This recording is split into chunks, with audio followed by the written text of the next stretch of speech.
so had a couple days with it on the range. So now I really want to talk about the, where's that? I'm going to get the label on there. The Rock Island Armory STK200.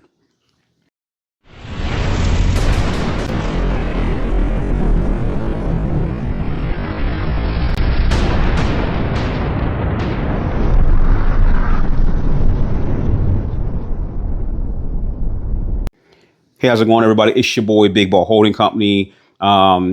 You guys know how to get to the website. I can't say it on YouTube. I can't really say it on some of the social media networks because I will get struck down for linking you to websites that deal with the pew pew stuff. So you know how to get there. If you are following me for the pew pew, follow me here, Big Ball Holding Company. If you are following me for tech, like microphone reviews, Meta glasses, all the Meta updates and stuff like that, I used to do drone stuff, but I'm kind of away from that. Go follow me on my other YouTube channel, Big Ball Vlogs. If you just want to reach out and kick it and talk about whatever, because I'm all over the place when it comes to it. I got bikes, aquariums, you know, everything, pew, pew, pew, pew. Follow me on any social media network under Big Ball Holding Company. So that's Facebook, Instagram, TikTok. I'm all on there, Big Ball Holding Company. But yeah, today I wanted to talk about, I want to follow up on this gun. This is the Rock Island Armory STK200. It is an all metal Glock clone, Gen 3 Glock clone that I had just happened to stumble across a couple weeks ago. And the thing that got me was the price. The price was so low that I really thought I was going to get a piece of crap gun. But let's get into that in a minute. So if you saw my previous video about this one, this gun comes in at less than, depending on where you're buying it, the cost of a Ruger RXM, which is a polymer gun that has a removable fire control group. An excellent gun, by the way. If you are thinking about getting a Glock, think about getting a Ruger RXM. And then if you're also thinking about Glock, but you want to, save some money because you just want something for personal protection, and not that they're bad guns, you should really think about looking at the Palmetto State Armory Dagger Glock clones that come in on sale, extremely affordable pricing from the 200 mark up, right? So this gun, I picked this gun up for 300 you-know-whats, right? I picked it up for 300 you-know-whats, and I didn't pick it up through my vendors. I picked it up from another vendor who was selling it for cheaper than what my vendors were selling it to me for. So my vendors wholesale would have sold this to me for 300 and a half you-know-whats. I picked this up from Smoky Mountain for 300 you-know-whats, and I got it in a couple days, shipping a little bit slow, Smoky Mountain, but I'm not going to hold it against you. And I got it, and I got to talk about it. I'm already 2 minutes in, so let's run through it real quick. All metal gun based on the Gen 3 Glock platform. Comes with suppressor height sights. Comes with an optics mounting system that I really like because they thought about it. That has this little spacer because my Echelon or my G3C don't have a spacer there. So if you put a smaller optic on, there's that huge gap that drives me crazy as an anal aesthetic person. But it has 2 plates that mount up for RMR and RMSC.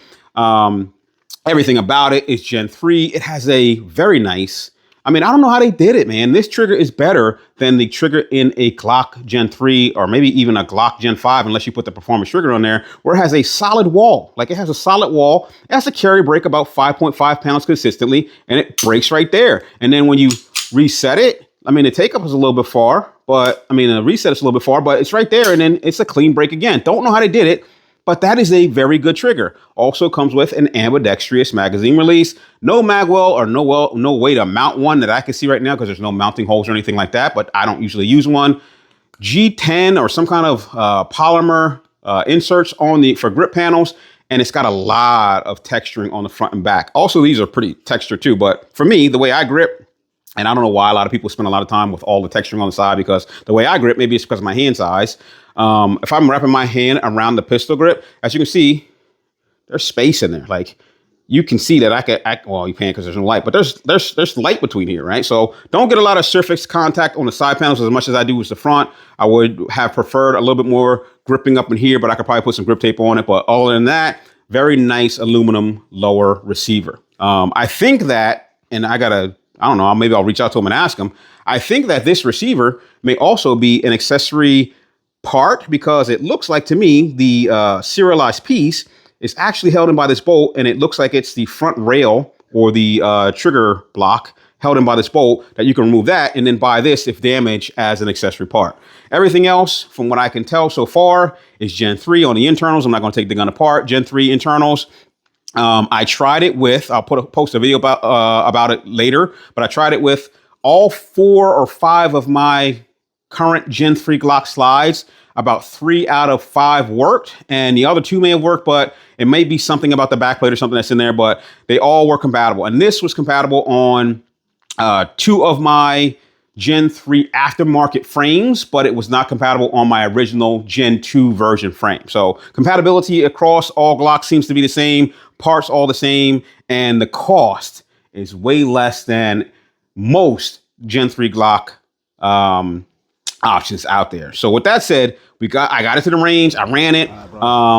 First day, I didn't really run it to get the gun, get any feedback on the gun. I actually ran it to try to sight in. Heavier trigger. If you see, I don't have it on here anymore. The CV Life enclosed emitter, which was an absolute dud. I ran 2 of them. They both were broken. We wouldn't hold 0. So I ran about 100 rounds, to break it in and to get that sight lined up. And it ran pretty good, except for the fact that it didn't like steel ammunition.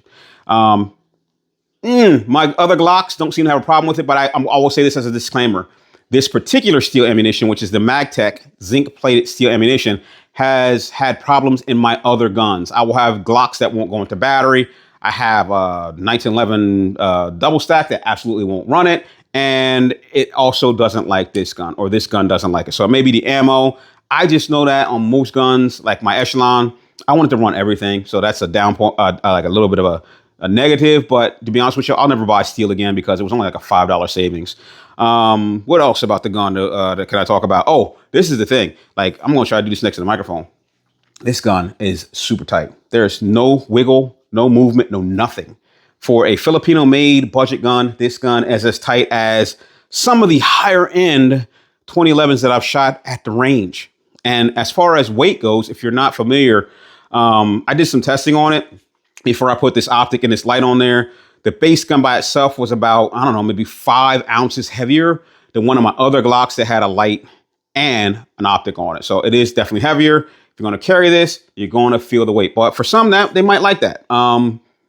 I personally never really used ports until like the last year. Ports have been like, they popped up and I wanted to test them and see what the big deal was. I can shoot without the ports. In fact, my carry gun, not my carry gun, my range gun doesn't have the ports on it.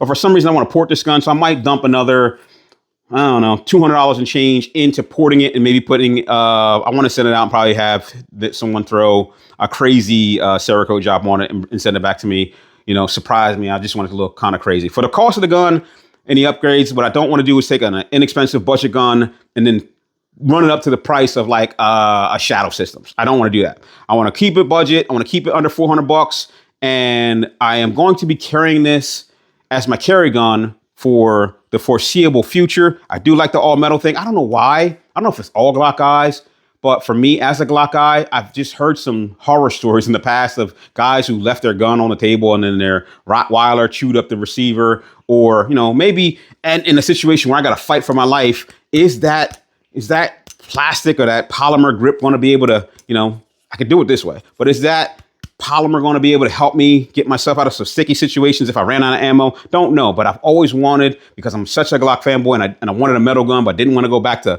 all metal hammer fire guns. This was the gun that I feel fit the bill. Also, not a big deal. It doesn't have a flush cut crown barrel, but we can take care of that. I can order a whole new barrel for $65, or when I send it in to get it done, I can tell them to just, flush it and crown it and keep it moving.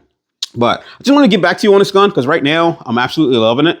It seems to be running reliably, seems to be holding that Glock reliability. It is definitely priced to sell. Don't know why you guys haven't jumped on it yet, or I haven't heard much about it, because Rock Island seems to have a reputation of reliability.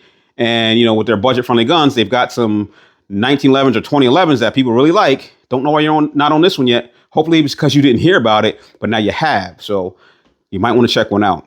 I'll get back to you soon if anything pops up. Talk to you later. Peace. Gunman, baby.